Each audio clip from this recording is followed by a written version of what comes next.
在身邊節內，亦是不可高負的人生大事，來世一樁。緣分難得，遇見一個懂自己、體諒自己。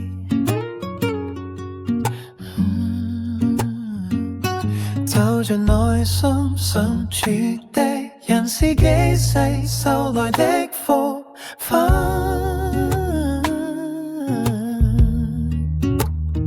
我們都會有脆有迷茫，沉默寡人的時刻，會被生活磨去熱情，變得冷淡淡。真正的愛，從不要求對方永遠熱烈，而是接納彼此所有模樣，理解心底的苦楚，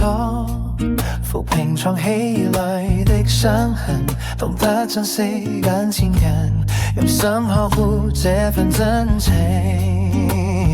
不負心願，不負心情，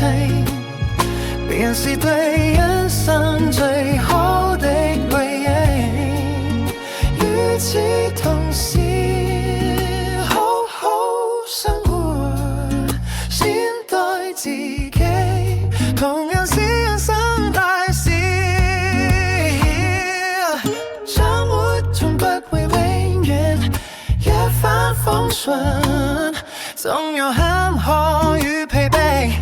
不必逼自己事事堅強，社會與生活和解，累了就適當歇息，煩了就傾訴心聲，照顧好身體，安放好心情，不負光陰，不負自己，唯有自身安穩，才有